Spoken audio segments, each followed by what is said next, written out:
'Di ba, sabi nga po nila sa classroom, merong batas. Naalala niyo pa 'yon?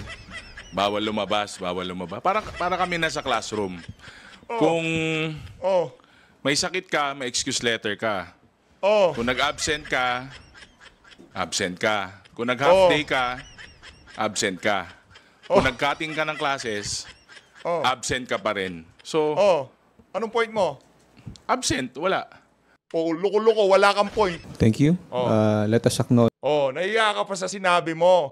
Yun ho yung portion na kung saan sinabi niya, magbitiw na itong si VP Sara. Anak ng tokwa, ang dami-daming pwedeng gawing galimbawa kay Kim Chiu pa. Oy, Congressman Ortega, ayus-ayusin mo ha. Maraming hindi natutuwa sa'yo. Pinaikot-ikot mo, wala kaming naintindihan. Bawal lumabas, tapos na yan. Dito sa video na ito mga kababayan, sumagot na ho ang opisina nitong si Vice President Sara Duterte sa mga pinapakalat na peking balita ng mga aso nitong si Tambaluslos. Na kesyo pinaghintay daw ng 17 hours itong mga crocodile dyan sa House of Representatives. Pero bago ho natin umpisahan ang ating talakayan, continuation ho ito ng video natin kanina dahil marami hong nabitin at gusto ho ng mga kasama natin dito sa PH Update. Gawan daw ho natin ang continuation yung ating naunang video kanina. At pag-uusapan din ho natin dito ang pinaka-latest na survey kaugnay dito sa trust and satisfaction rating ng 5 sa pinakamataas na opisyal sa ating pamahalaan. Tingnan ho natin. Kasi di ho natin maintindihan kung bakit natataranta itong mga aso nitong si Tambalustos eh. Huwag ho kayong Sares. Chill. Chill ka lang. Suarez, huwag kayong masyadong mataranta. At yung mga pinapakalat nyong peking balita na kesyo pinaghintay nyo itong si Vice President Sara Duterte, sumagot na ho ang kanyang opisina. Chill, relax lang kayo. Kung inaakala nyo, sa mayat-mayang pagsasalita nyo sa social media, nabibilib ang ating mga kababayan sa mga kwento nyo dyan. Natural, bida kayo dyan. Alam na maging kontrabida kayo dyan. Pati nga mga press dyan, pati ho tanong nila, baka galing din sa inyo yung mga tanong na itinatanong ng mga media dyan sa press con na yan. Pero bago yan mga kababayan, isang like at isang subscribe lang ho. Sobrang send na ho natin dito sa PH Update. Alam nyo naman ho mga kababayan, yun lang ho ang kaligayahan natin dito. Isang like at isang subscribe, sobrang saya na ho natin dyan. At sa mga gustong sumali sa ating community, i-click nyo lang yung join button para kayo ang pinakaunang makakita sa ating mga reaction video. Sa mga susunod na araw, maglalabas ho tayo ng mga video para sa exclusive ho para sa mga member natin. Hayun na nga mga kababayan. Ito ho ang statement ng Office of the Vice President. Kaugnay, diyan sa ipinapakalat na peking balita netong mga crocodile dyan sa House of Representatives na kesyo pinaghintay daw sila ng Office of the Vice President na 17 hours. Hindi nagsiuwi kayo. Maloko-loko pala kayo eh. Ito, as early as September 16, 2024, the date when the letter was formally received by Kong Zia Alonto Adjong office. The budget sponsor, Kong Adjong himself, already knew, alam na pala nitong si Adjong that VP Sara Duterte leaves the deliberation of the OVP budget proposal in the plenary entirely to the pleasure of the House of Representatives, as stated in the last paragraph of her letter. Ano kayo ngayon? Ayan na mga kababayan, kasi ang problema, banat kayo ng banat. Di ba binigay na nga sa inyo ang bola na parang ganito ho. Kasi lahat ho, anuhin ho nila gagawan ho nila ng istorya yan at kukulayan ho nila na kung saan napakaganda ng pagkakulay dyan sa House of Representatives. At dito kay Vice President Sara Duterte, kulang na lang ho sabuyan ng putik itong ali. Mantakan nyo yun. Mismong ang sponsor ng budget nitong si VP Sara dyan sa House of Representatives. Ganun ho talaga eh. Kada ahensya, meron hong isang congressman dyan na mag-i-sponsor sa budget. Yung tumatayo, yung tinatanong ng mga minority. Kunyari, itong si Kimbo. Siya ho ang sponsor ng mga ibang ahensya ng pamahalaan. At dito sa dito sa OVP, ang sponsor ho dyan sa House of Representatives, walang iba kundi itong si Kong Zia Alonto Adjong. Pero yung mamaho na yan, Napanood nyo naman ho yung budget deliberation ng OVP diyan sa Committee on Appropriation. Wala ho tayong narinig kahit konting pagdepensa dito kay Vice President Sara Duterte. Bagkus, gumagatong pa ho itong walang yang congressman na to. Ngayon, kung itong si Adjong naghintay ng 17 hours at dinamay niya yung mga kasama nyo dyan sa House of Representatives, dapat kagalitan nyo yung mama na yon.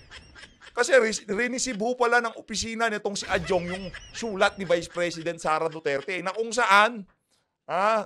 saan leaves the deliberation of the OBP budget proposal in the plenary entirely to the pleasure of the House of Representatives.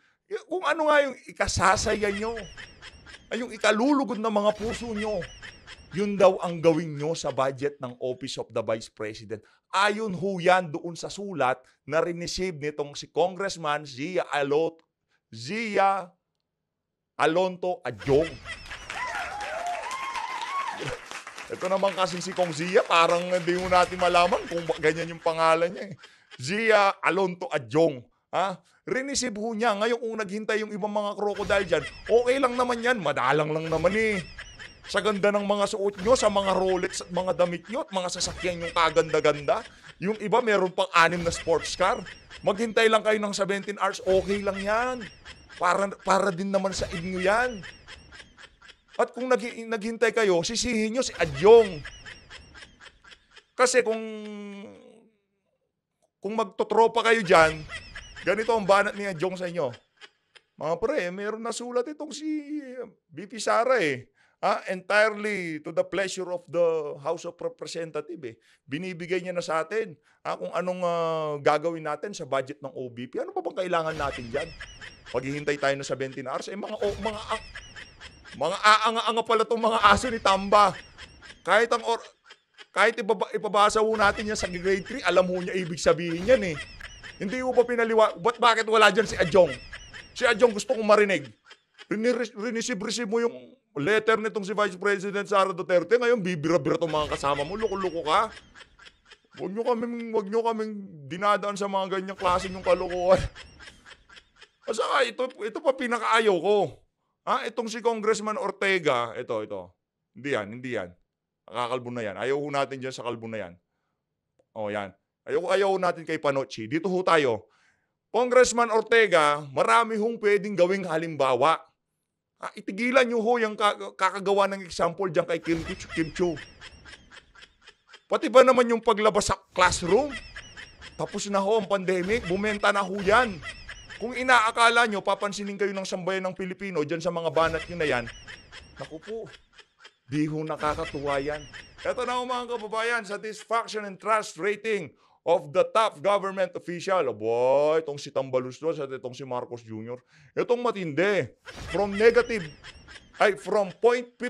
0.60, 0.90 yung kanyang satisfaction and trust rating, dito ho kayo bibilib. Unahin na ho natin ang sinususo. Diba? Hindi. Ang pinagmumulan ng kapangyarihan ng mga aso dyan sa House of Representatives. Walang iba kung ditong si Speaker Martin Tambaluslos Romualdez. Kayong mga lalo na. Ikaw Kong Hon, ayusin mo yung pagbuka-buka ng bibig mo, Akala mo tapos na tayo dun sa unang video mo kanina. Hindi pa. Ito, teka lang ayan. Akala mo kung sino ka. Ito, pakinggan ho natin ulit, Ito. Hindi mo mali! Nakawag mo yan! Ano ba yan? May ganito! Ay, ganito! Ay, lakas sa buwis mo! Ano ka na pabuts mo? Kung marunong ka sumigaw, marunong din ako! Kung marunong ka sumigaw, marunong din ako! Loko-loko! Nakakanto. Sir, akala mo ba nakakasindak ka sa ginagawa mo yan? Huwag niyo kong dinadaan sa sigaw. Mga congressman kayo, kaya nyo lang gawin yan. Pero kung kayo ay ordinaryong tao, ginawa nyo yan sa tao na kausap nyo na yan, naku po, balamang may kalalagyan kayo. Huwag niyong bastusin ng ganyan yung mga pinapatawag nyo o kung ano pa mang klaseng pag-uusap yan. Wala tayong pakialam. Pero napaka-arugante ho ng dating nyo sa sambayan ng Pilipino. Daig nyo pa ho, bagyo talagang lakas ng hangin nyo. Naknanto ko Ibang klase. Eto ho. Speaker, ano na naman tayo? Na-segue na naman tayo. Kaya ayaw ho natin na maraming tab eh. Ayaw natin na maraming tab. Ayaw ho natin na maraming pinag-uusapan. Nasi-segue tayo. Ito, satisfaction rating na itong si Tambaluslos. 46.3, palakpakan. Ano ba sinasabi natin? At tapos ang kanyang trust rating 56.4%, palakpakan. Bigyan ng aso yan. Etong kay Vice President, mahahabol na ni Tamba itong si VP Sara. Mabibili po kayo dito kay Tambaluslos ha. Yung trust rating niya from 0.90,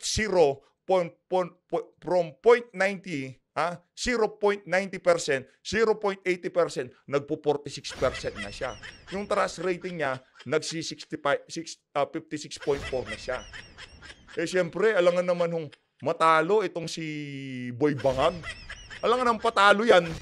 Natural sa kaka-concert at kakapulburon yan, natural siya ang pinakamataas dyan. Ay hindi, ito palang si Cheese Escudero, naku po.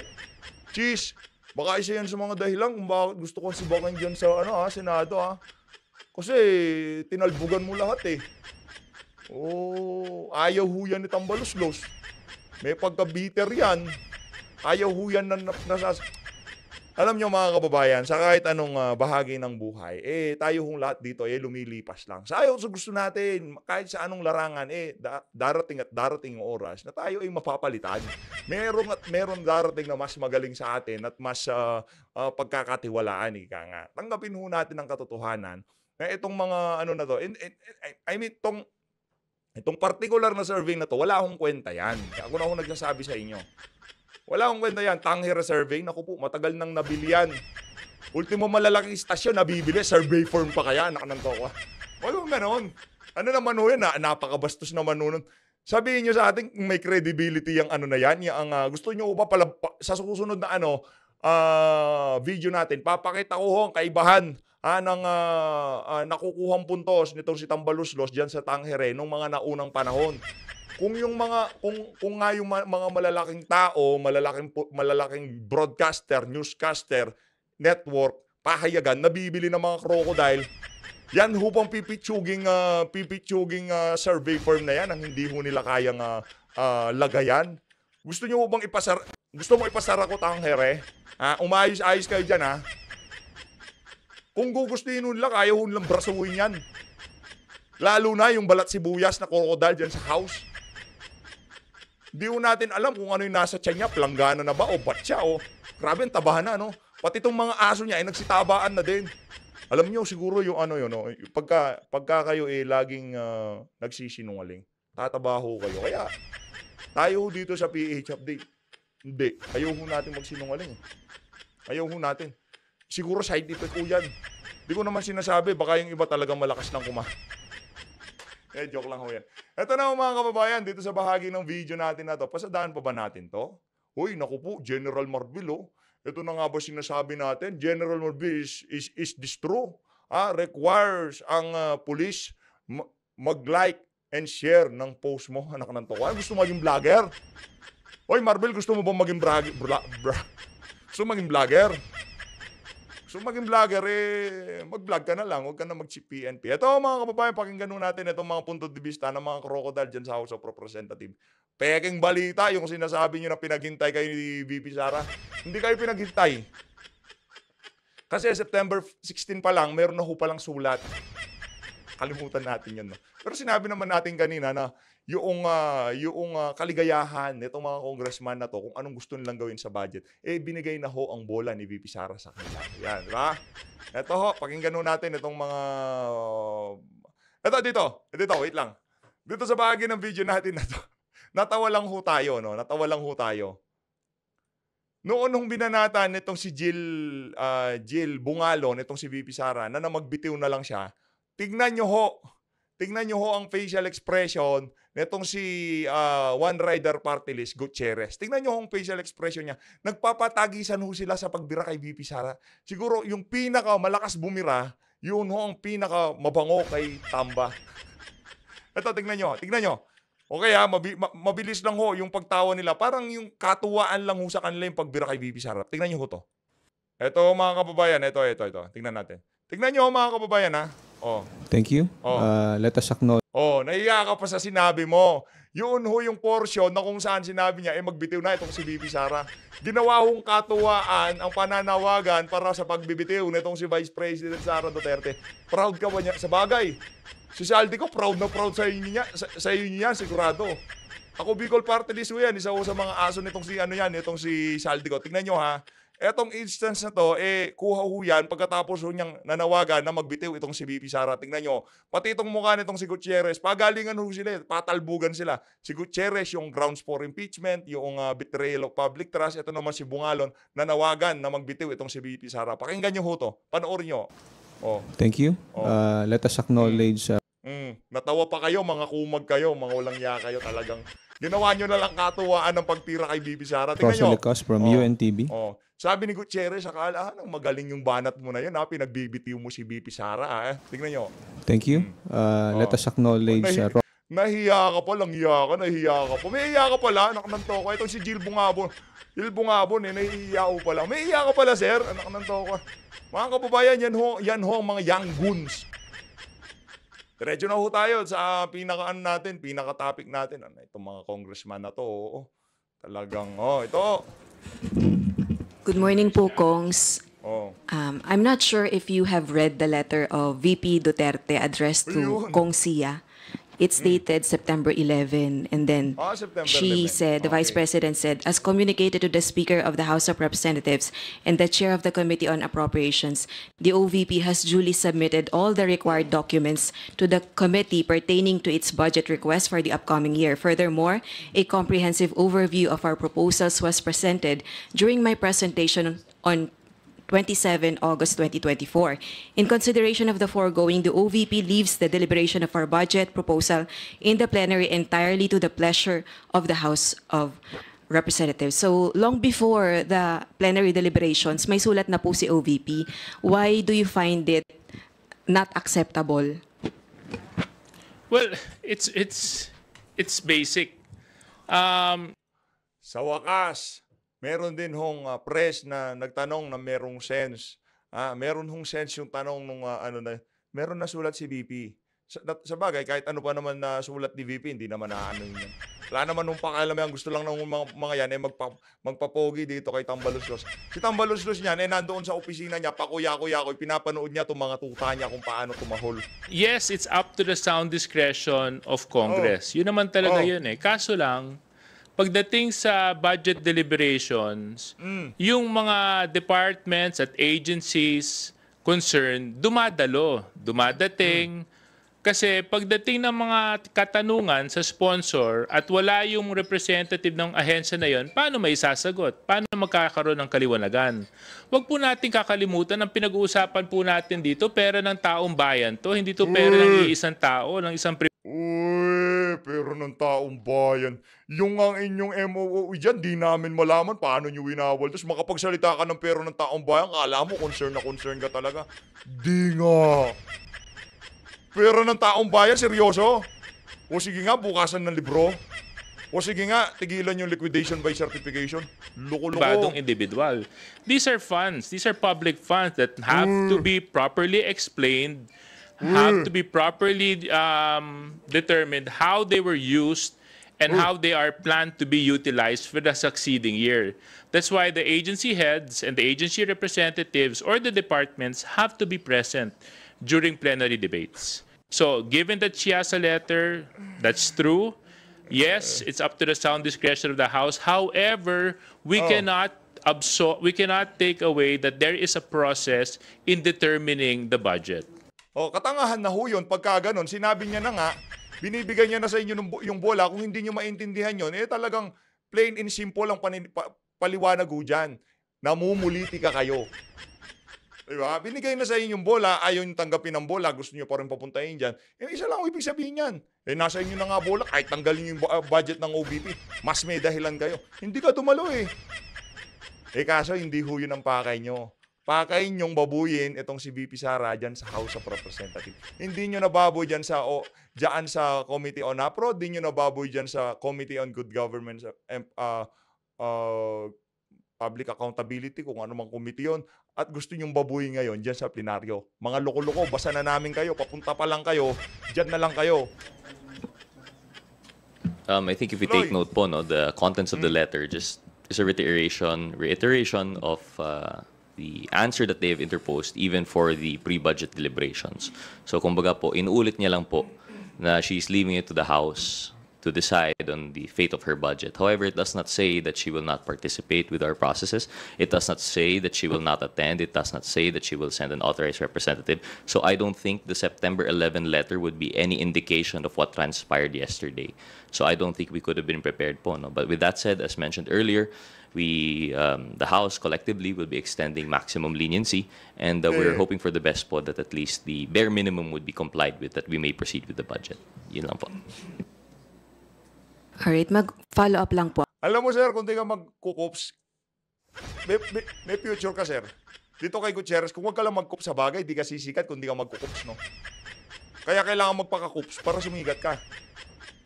Potential tong bata eh. Magaling magsalita, merong dating sa tao, pero ang problema, nagkukups ka, sir eh. Akala nyo ba yung political career nyo ay nasa right direction? Mali ho. Oo, siguro sa mga susunod na panahon, magpapakaaso ka na naman sa iba't ibang mga susunod na administrasyon. Pero majority sa mga kababayan ho natin, tapos na ho ang era ng mga politikong, mga ganyang style ng mga politiko. Nababasa ho yan sa sambayan ng Pilipino. Ako, yun pong non-appearance ng Vice President po before the House of Representatives plenary deliberations. How does this affect the whole budget proceedings po? Will, yung pong assumptions na magkakaroon ng re-enacted budget, may ganun bang usapan? Wala. Or nadidelay ba yun pong budget proceedings dahil lang po sabi nyo nga po, it's very unusual for a head of a government agency not to appear before the budget deliberation. So, gano't nito naapektuhan po yun pong mahalagang proseso na ito dito sa Kamara? I think everybody will have their opinion in this. I think it affects everybody. Number one, like what I told you, as a matter of operationalizing the budget process, kita nyo naman, nagsisiksikan po lahat ng mga departments at agencies ngayon para may pasok natin lahat ng kanilang mga budget presentations for Tuesday, Wednesday. Actually, this started since last week. Not to mention, we have congressmen sleeping at 4 a.m., waking up at 9 a.m. just to make sure that they are here, present, doing their responsibilities. So with this, there's a certain gray area as to where and how po natin isisingit. But like what I told you kanina, we will extend all courtesy and leeway, and kung necessary, magpupuyat tayo para lang antayin siya. Kaso lang ang mahalaga, wag naman po natin i-disrespect yung proseso dahil Hindi ko maintindihan yung proseso, sir. Sa totoo lang, hindi ko maintindihan. Ngayon, kung dinisrespect yung proseso, di tanggalan nyo ng budget. Hindi ko maintindihan yung proseso yung sinasabi mo. Di ba sinabi nyo, dapat dumalo siya. Nagbigay siya ng sulat kay Adjong na binibigay niya na ang kaligayahan. Binibigay niya na ang bola dito sa mga crocodile na to. Kung anong gusto nyo gawin dyan sa budget ni Vice President. Hindi ko maintindihan ang proseso. Sa totoo lang, di ko natin maintindihan. Anong proseso yung pagtatatanungin siya? Kung wala siya dyan, tanggalan niyo siya ng budget kasi hindi siya natanong. Labo, di ba? Hindi tayo takot na mawalan ng budget tong si Vice President Sara Duterte. Pero mahirap. Gusto ko natin magka-budget siya, syempre. Mahusay ho yan eh. Yan talaga magtatrabaho, hindi niya ho ibubulsa. Hindi ho niya pambibili ng Rolex at mga Louis Vuitton o ano pa yung mga bag nila, yung Prada, yung ano pa, pang isa eh. Yung pangalan yun ng lalaki Hermes. Lalaki ba yun? Di pambibili ng Hermes. No? Sigurado pupunta sa taong bayan. Pero nasa sa inyo na yan. Ngayon yung prosesong sinasabi mo, hindi ko alam yun. bahagi po talaga to ng demokrasya. Kung lahat naman po dumadaan sa ganito, bakit exempted? Hindi siya exempted. Iba na naman yung sinasabi mo. Hindi siya exempted. Ang sinasabi ni BP Sara, kayo na ho ang bahala sa budget ko. Hindi siya exempted. Hindi kayo makapagtanong. Tanggalan nyo ng budget. Ang problema, gusto nyo i-flex yung muscle nyo. Dapat pumunta ka dito kung gusto mo budget. Eh, hindi nyo naman mauutusan yung ali na yan dahil sa pera pa pupuntahin nyo siya dyan. Hindi ho ganun yun para babuyin nyo siya. Tumataas na hairline mo sa puro... yung mga ganyan mong salita, Suarez. Alam ko dati medyo okay na tayo eh. Tumaas na hairline mo sa kakaganyan mo kay Tambaluslo, sa totoo lang, tigilan mo yan. Baka sa susunod, nandito na hairline mo. Bago matapos tong administrasyon na to, baka wala ka ng buhok. Walang exemption dito. Everybody has to go through the process. So, with that being said, you mentioned an issue about reenacted budget. I don't think that is within any real means, because so far naman all the other departments and agencies have fully complied with the requirements of the law. So ito lang naman talaga yung issue lang talaga ng Office of the Vice President, yung medyo hindi pa namin maintindihan. Ako personally, hindi ko talaga maintindihan kung bakit hindi na lang Di mo maintindihan. Mali. Dalawang bagay ho yan. Di mo maintindihan o ayaw mong intindihin. Pero naiintindihan mo kung bakit ayaw dumating, pero ayaw niyong intindihin. Pero Okay? dito para matapos na to. Natapos na to. To add lang po, no, siguro para mas Ito. Matindi to, maintindihan po matindi to. nung mga... Oh, yan ha. Teka, para mas maintindihan daw ng tao, pakinggan ho natin itong si Bigotillo. viewers din po na iba. 'Di ba? Sabi nga po nila sa classroom, merong batas. Naalala niyo pa 'yon? Bawal lumabas, bawal lumabas. Para kami nasa classroom. Kung Oh, may sakit ka, may excuse letter ka. oh, Kung nag-absent ka, absent ka. Kung nag-half day ka, absent ka. Kung nag-cutting ka ng classes, absent ka pa rin. So, oh. Anong point mo? absent, wala. Oh, loko-loko, wala kang point. Yun ang pinaka-ob-ob na halimbawang narinig ko ngayong araw na to. Wala kang punto. Absent lang naiintindihan ko. Ganyan ho ba mga kalidad ng congressman na meron tayo, ng toko? Ayawan na, babay na, paalam na, palakpakan. Ng toko. Buti pa itong si Kim Chiu, napaliwanag pa niya eh. Ikaw di mo napaliwanag, sir. Ortega, ako hindi kita binabanatan noong una. Inaayaan lang kita kasi medyo light lang yung mga banat mo. Pero pagka dinamay mo na si Kim Chiu, ibang usapan na yan. Ibang usapan na pagka dinamay mo si Kim Chiu. Tandaan mo yan ha. Huwag mong idadamay si Kim Chiu. Tandaan mo yan. Hindi po siya nag-attend, hindi nag-participate. Kung nandyan man, hindi nasagot po yung mga tanong, lalo po nung briefings. Kasi nga, meron pong statement, meron siyang script na ginamit. Siyempre, makikita nyo yung frustration sa House. Kahit basahin nyo yung mga statements, yung mga letters, oo, may mga semantics, may mga salita po tayo nakikita doon. Pero, ang isang batas, ang isang regulasyon po na halimbawa itong pinapatupad namin, itong exercise namin sa House of Representatives. Siyempre, kailangan mo naman tignan yung kaluluwa kung anong ginagawa namin dito sa House of Representatives. Yung budget deliberations po.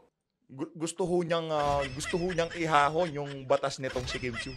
Di mo recorded na ho yan. Wala hong naintindihan ng sambayan ng Pilipino dun sa batas na sinasabi niyo, naknanto ka. Bayad kami ng taong bayan para busisiin, magtanong, Grabe gumawa naman yan. ng naakmang mga batas para mas maayos ma-implement po yung mga ganitong programa, like for the case Nako of the po. Office of the Vice President. Pero may trabaho po sila, may obligasyon sila dito at bayad sila ng taong bayan para dumating po dito at sagutin yung mga tanong na para po mas maging efficient po yung proposal nila for the next year. So ganun lang po kasimple.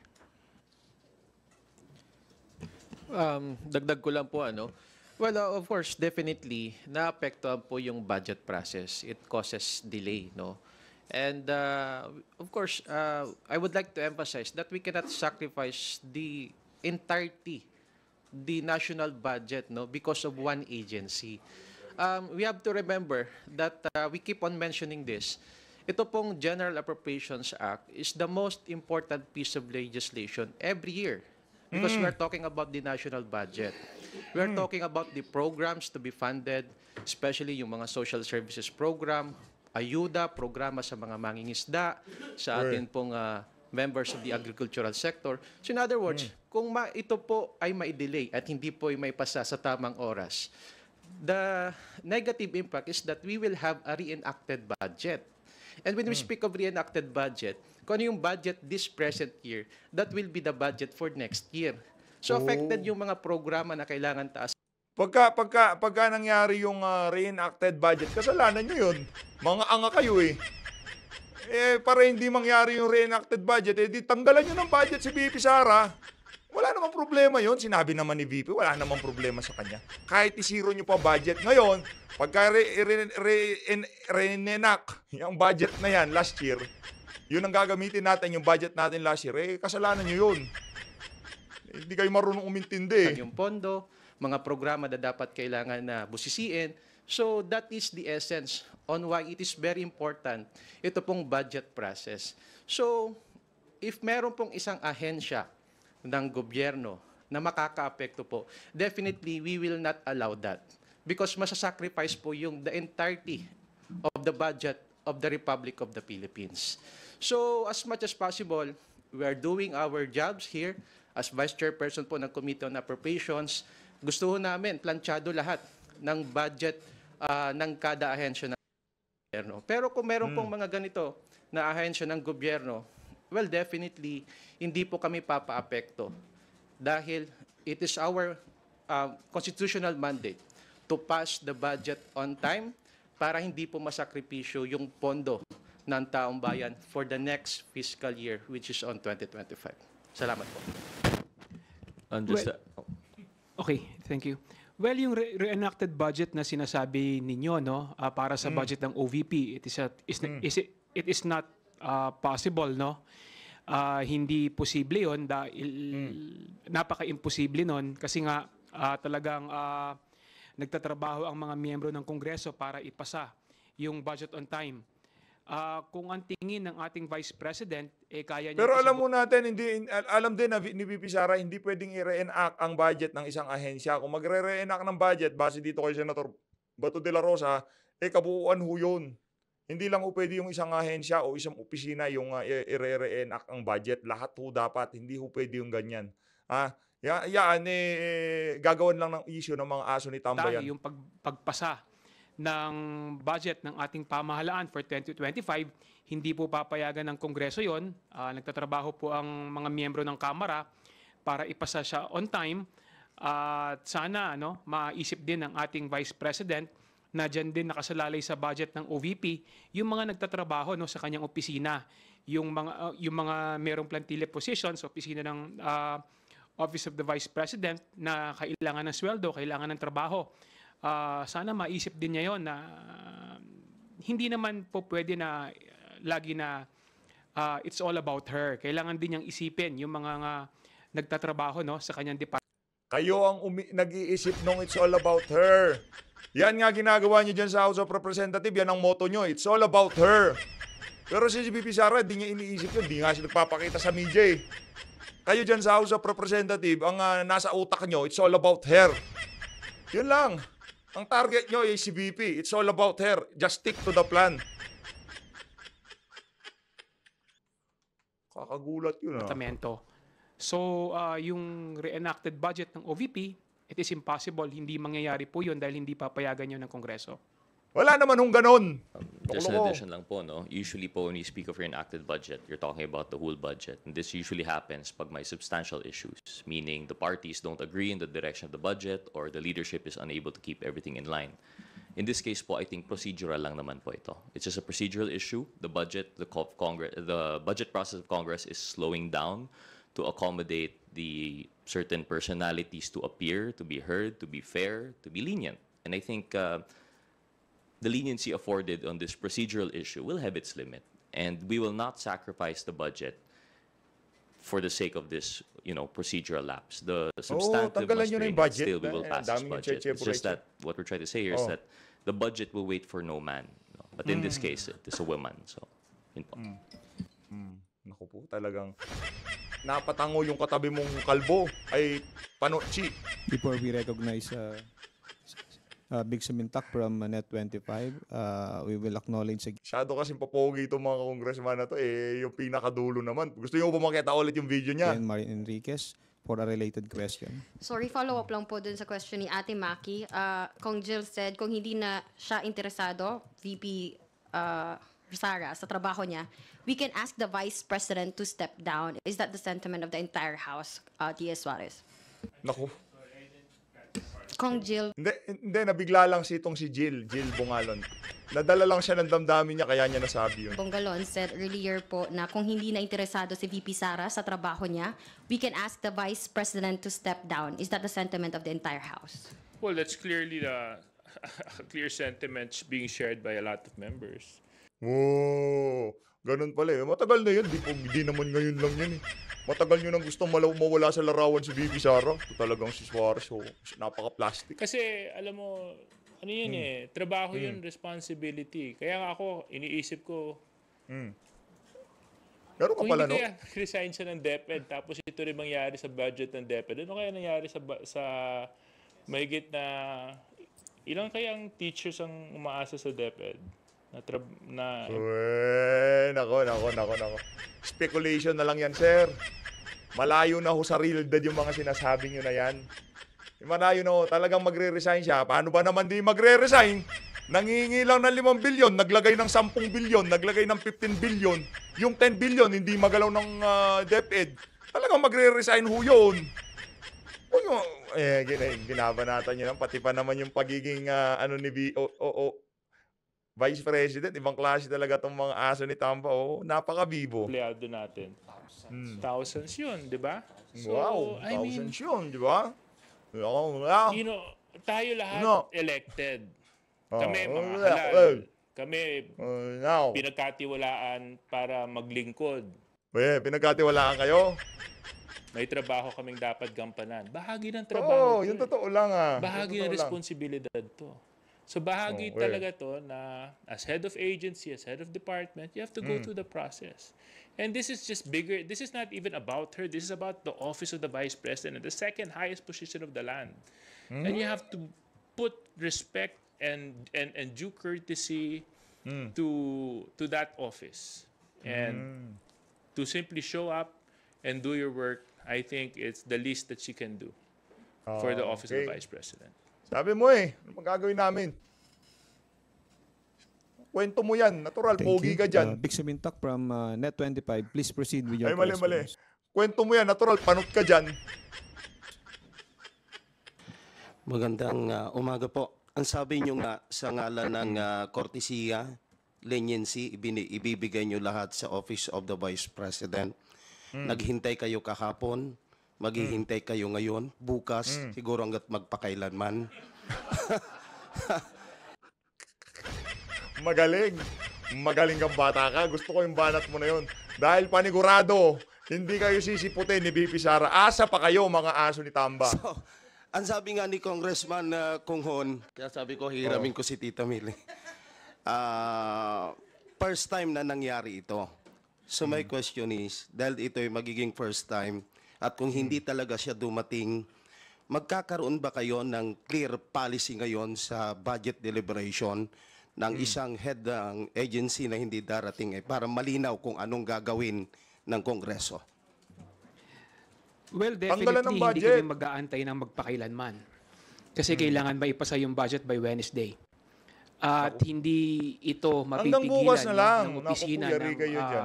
Vice President na maipasa ng Kongreso ang budget come Wednesday. Yun nga lang, katulad nga ng ang hindi natin maintindihan, merong binigay na figure si VP Sara. Binawasan ho ng mahigit sa kalahati. Talagang winakwak. Talagang kinatay ho nila. Ginawang 733. Sila ho ang nagdesisyon doon sa 733. Ano pa itatanong nyo? Saktong pangsweldo na lang yan. Ako nasasagot. Pangsweldo ho yan ng staff ng OBP. Lahat ng programa ng OBP talagang hinubad nyo doon sa budget na hinihingi niya. Ano pa itatanong nyo, mga walang ya kayo? Mantok ko kakapangilabot, di ho natin maintindihan. Di ho talaga natin Sinabi natin kanina, first time nangyari ito at kailangan din magdesisyon, no, ang mayorya or ang mga miyembro ng Kamara kung ano ang gagawin dito. Dahil yun nga, first time na nangyari ito at kailangan mag-usap-usap ang miyembro ng Kongreso kung paano i-approach, no. Hindi namin masasagot ng kami lang to dahil syempre ito usapin na kailangan desisyonan ng buong Kamara de Representante. Alam mo, she can come here eh. She's been here twice. She went here during the budget briefing in the committee level. Ano inabot She went niya? here last week when we had the first hearing on good government. Anong inabot niya? So she has time to go to the beach. You know, she should have time to come here. Kala mo pagka nagsalita, she has time to go to beach. She has time to come here. May patingin-tingin pa, para medyo dramatic ang dating, anak ng toko. Okay lang sana kung totoo eh. Kaso hindi. Pag madami ng absent sa classroom. Ay na naman! Classroom na naman! May drop na. Parang ganun ba? Ayun na nga mga kababayan, naglulukuhan na ho tayo dito. Ilang oras tong press briefing nitong mga unggoy na to kaninang umaga. Ito ho mga kababayan ha. Ito ho matindi dito. Ha? Nag-press con ho sila ng mahigit 2 oras at ang topic lang nila itong si Vice President Sara Duterte. Palakpakan! Ayun na nga mga kababayan, dito na natatapusin ang ating reaction video. Maraming salamat po sa pag-support sa PH Update. Kung di nyo pa napanood tong video na to, i-click nyo lang. Mag-ingat po kayong lahat. Lahat ng Pilipinas. Ako po, yung hairline nitong si JJ Suarez. Nasa puwitan niya na.